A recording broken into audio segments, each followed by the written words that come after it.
So today, let us continue with the Heart Sutra, and we are still explaining the 5 skandhas.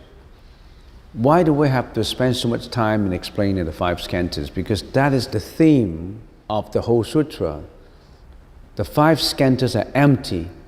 If you can perceive that the 5 skandhas are empty, then you become free from all suffering.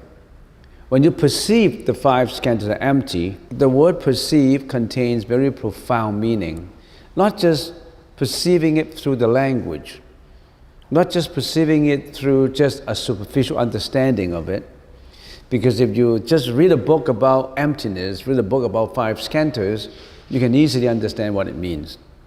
It's not a perceived knowledge. There's a difference between perceived knowledge and enlightened knowledge. Perceived knowledge is very superficial. You read a book, you receive certain knowledge, you know certain things, but it's just a perception without deep practice of enlightenment. You really have to go deep into it, which means that it's not just perception, it's grounded in the mind that you have this deep-rooted understanding of emptiness. So that's the reason why we have to go through its meaning in detail. And if you understand the 5 skandhas, then you understand vijnana, you understand consciousness. If you don't understand the 5 skandhas, you wouldn't be able to understand consciousnesses. So there are 8 consciousnesses, and all within the realm of the 18 realms, 6 sense organs, 6 objects, and 6 consciousnesses, which is 3, 6 is 18. So we're all living within the 18 realm of perception, conceptualization, and volition. So that's the reason why we have to spend so much time into it. And if you understand 5 skandhas and the 18 realms, whenever you come across knowledge like Vijnanavadin school about consciousness, you will understand it.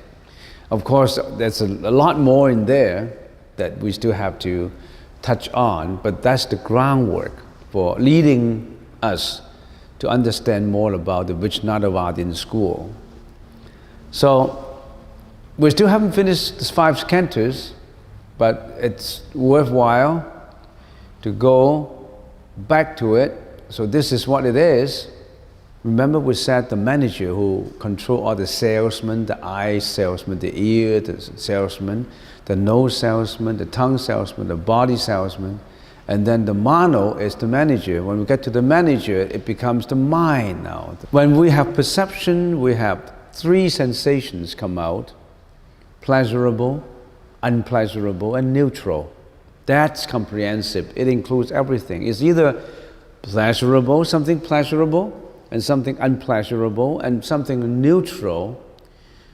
If it is pleasurable, it becomes an attraction to you. If it is unpleasurable, it becomes a repulsion to you.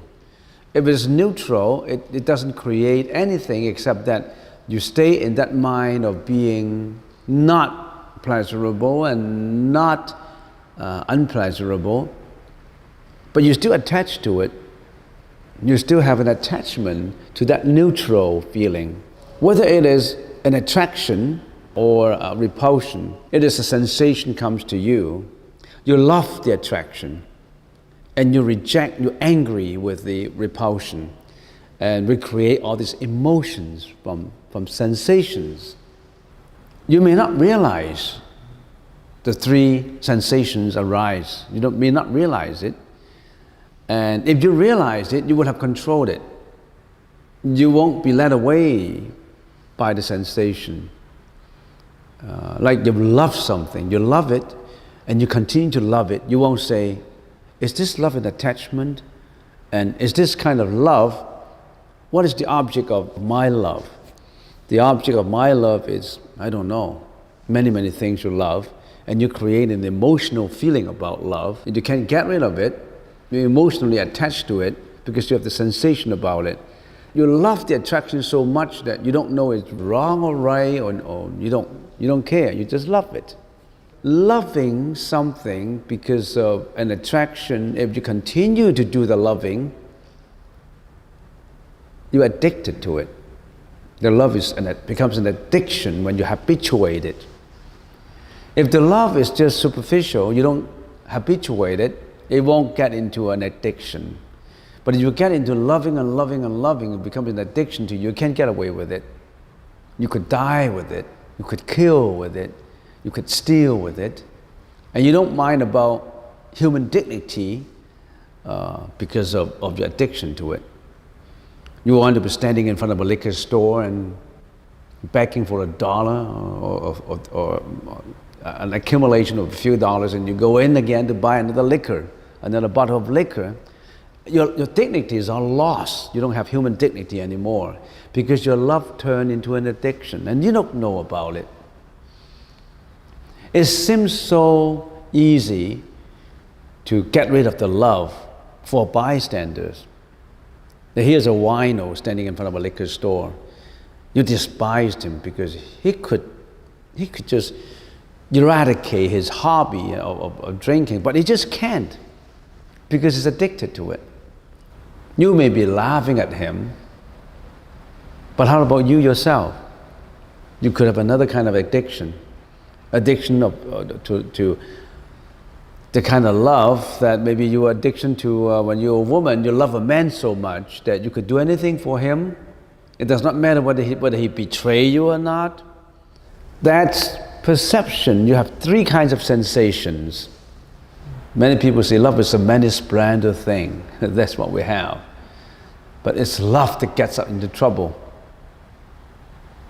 It does not mean that you don't have to be compassionate. You can be compassionate to all humans. But there's a difference between compassion and love. And that we already have to differentiate. So, that is perception. And then the sensation is not enough. When you have that sensation of pleasurable and pleasurable, then it works in your mind that it's not just about sensation. Because the sensation itself is very front end. When certain attraction comes up, if you build up that attraction initially, then you go back to your memory. This thing is so beautiful. And you go back to the same kind of beauty that you love in your memory. You go back to the past, you analyzed about it, you love it so much, you conceptualize it according to your memory, you analyzed it, you love it so much, you add in your opinion about it. Your love is your opinion, is your bias.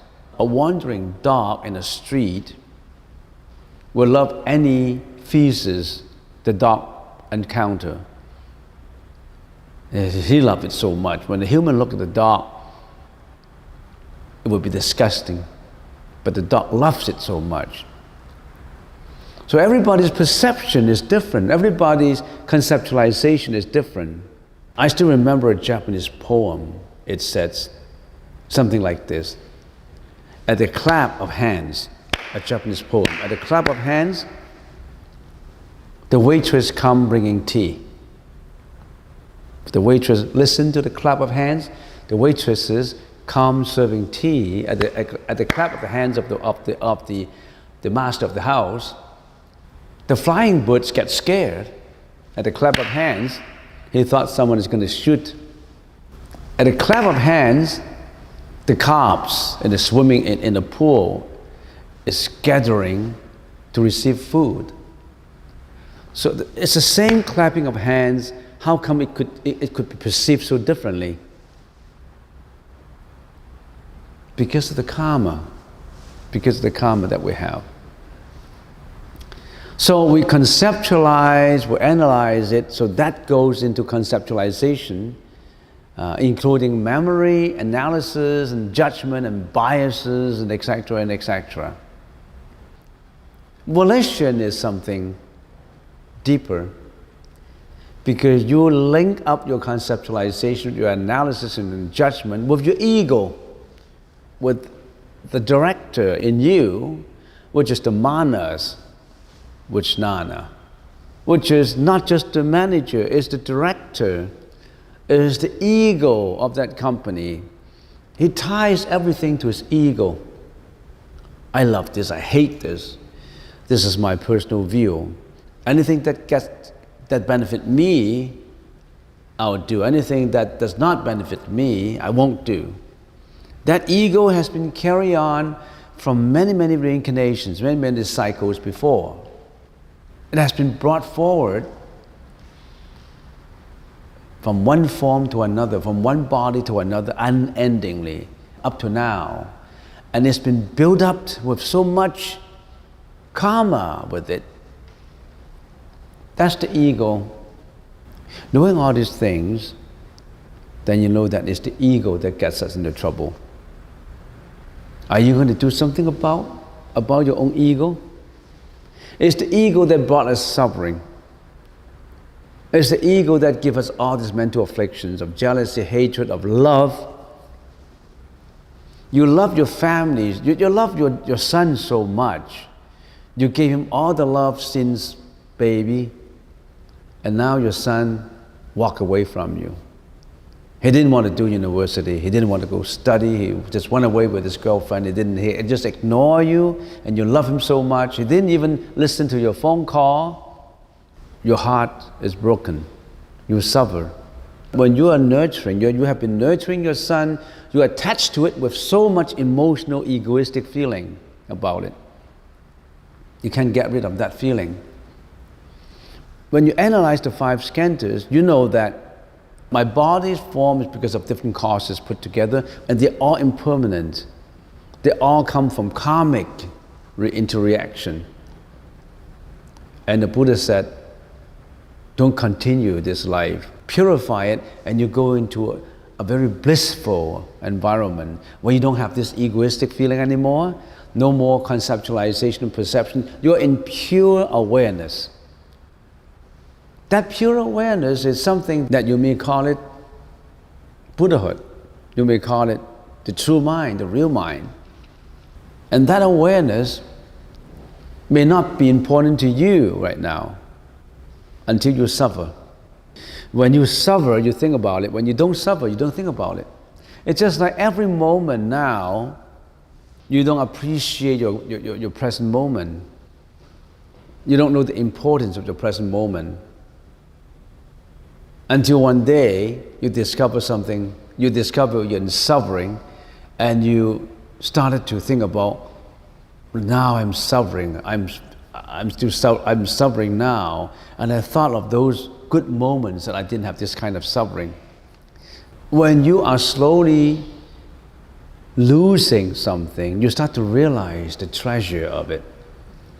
When you have your eyesight, you don't appreciate your own eyesight because you've got it. When you have ears to listen to, you don't appreciate that much because you got it. When your body is in good health, you don't appreciate it because you've got it until you lose it.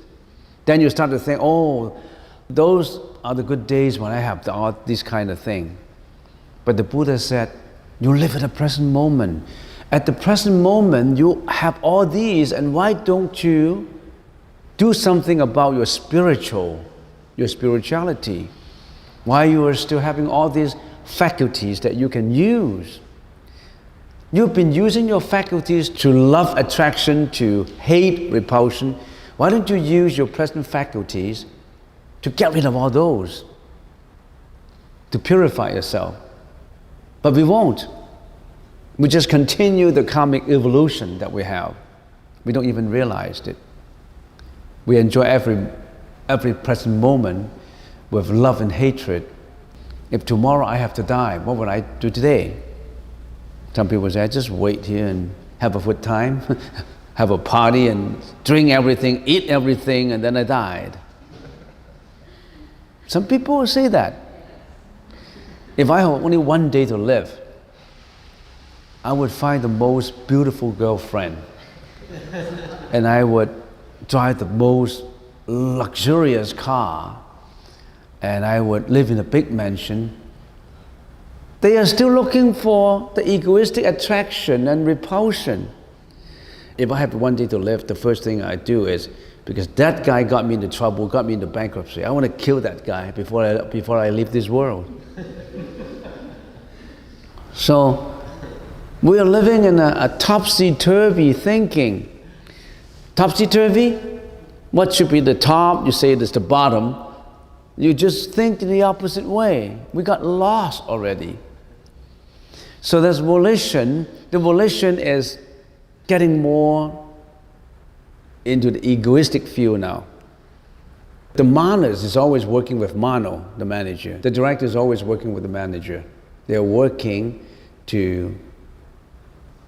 for this karmic interaction, your mental level. And then vijnana is the final level. What is this vijnana?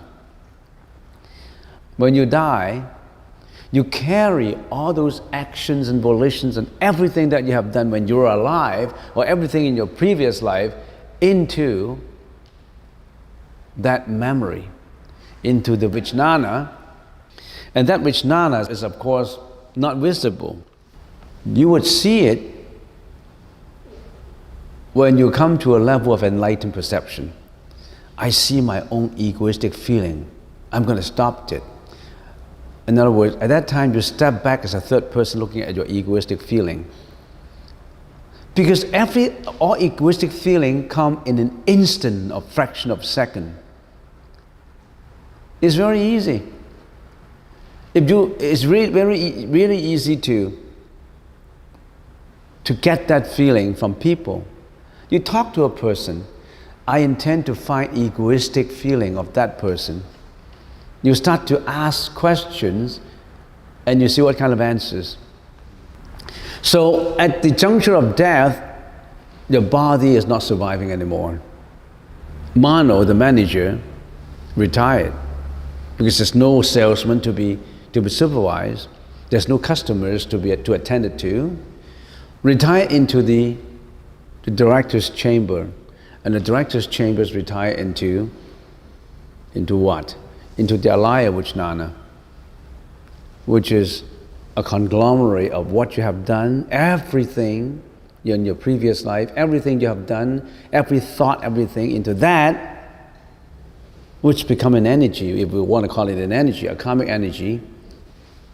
With that karmic energy, you're going to roll into your next life. This life you are John, the next life depends on what you have done. You may become a Jeanette, who knows? Could be a woman, could be a man. Mozart, at the age of 7 or 8, could compose music. He just remembered from previous life. He didn't learn it in this life. There are many, many examples like that. Why are there some prodigies like that, and why there are prodigies who are not like that? And somehow it's because of the karmic energy that happened in previous life, which reiterate into this life. Is the 5 skandhas the true identity, your true identity, or it is not your true identity? For an enlightened sentient being, the 5 skandhas is me. I'm nothing but a body and mind. But the Buddha said, no, that's not your true, real mind. That's just a fictitious force mind that you have. There's a difference between a force mind and a true mind. The 6 senses react to the 6 objects affecting the 6 consciousnesses, which is the 18 rams. We're all living in the 18 ram, which is impermanent, which has no essence. It exists for a short time and it exists on causes. You don't have a real identity in your force mind. Your body, speech, and mind produces karma, and every karma, every karmic energy produced is not the real you. It's all causes put together. Karma is basis for life and death, the reincarnations.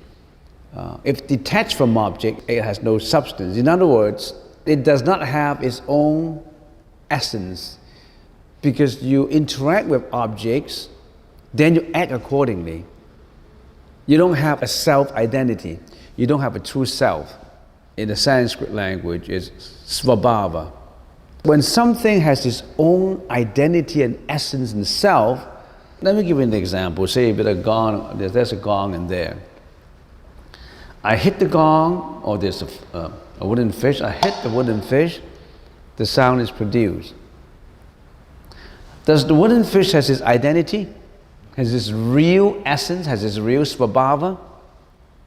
I hit it because my hand is holding this wooden stake and my hand is applied to it and the wooden fish is there and the fish is as a musical instrument that is made in such a way that it's hollow inside. It's just sitting there and there's a lot of reason and causes put together that when I hit it, the sound is produced. So the production of the sound is based on all these causes put together, and not because of the wooden fish in there. It's not because of my hand. It's not because of anything. It's a lot of reasons put together for it to happen. That is asvabhava, without its essence. If this wooden fish has its substance, it does not have to depend on my hand. It can produce its own sound. Then it has a substance. That's the definition of a substance, svabhava and asvabhava. It does not need any reason, any causes, any factors for the sound to happen. Then it has its own identity. But nothing in this world has its own identity. It's only based on causality. But everybody, me, you, we don't think it that way. We don't think about that way. I'm John, I'm Jack, this is my mom, this is my dad. Seldom people will say, this is my mom for this life. This is my dad for this life. No, they won't say that.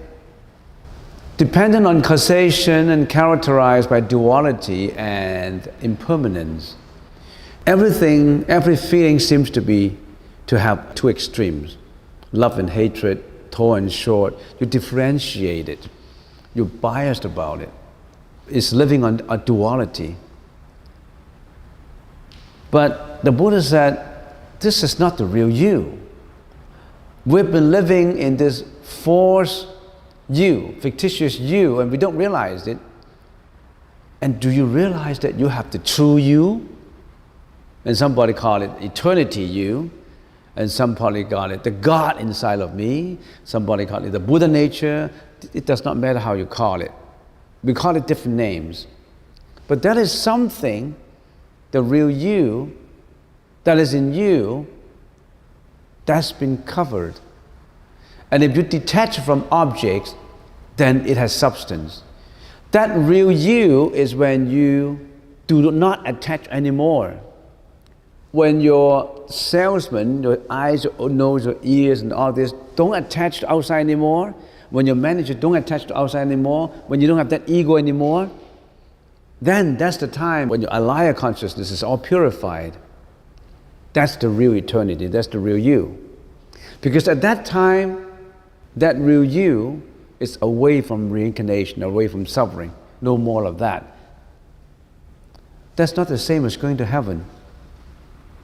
Going to heaven, you enjoy the happiness in heaven for a million years, you still have to die because you still have that karmic energy in you. You are still not purified. You go to heaven because you have done all kinds of meritorious things.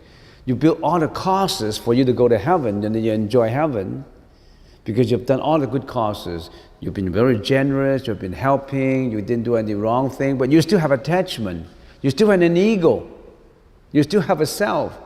With that self, you go to heaven. With that self, after you enjoy, based on the karma, what you've got in heaven, you still have to reincarnate.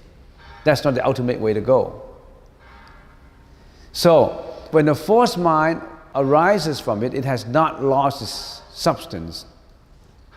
That means if you have discovered and maintained a true mind, do you mean that you have to leave this world? You still use that false mind to live, but behind it, that real mind is already exists because you have been enlightened. It's just like the Buddha, 2,600 years ago. The Buddha's mind is enlightened. But when he lived in this world, he still eat, he still walk, he still talk. When a mosquito bites, he still feel itchy. Because the body is still there, it still interact. But behind, it's already detached from that body. It's already got that purification. It's just like the high monks, for example. There are many monks in China, in Thailand, in Sri Lanka, in India. When you look at them, they behave like a normal human being. They still get sick. They still have a flu. They still, they caught a cold, and they still have to get some Tylenol to take inside and cure it. That's the body. For example, when Ajahn Chah got sick, he couldn't speak. He was sick for 10 years. When people see him, this monk is suffering. Only his body is suffering, but not him. He has no suffering. He's happy, but his body is still suffering. But he was able to be detached from the suffering. So when you look at a senior monk, if you do something wrong, the enlightened monk would still get angry. You shouldn't do that. If you didn't do it the next time, you'll be punished. You are a kind monk, how come you still scolded me? He scolded you because he differentiated accordingly because he wanted to teach you.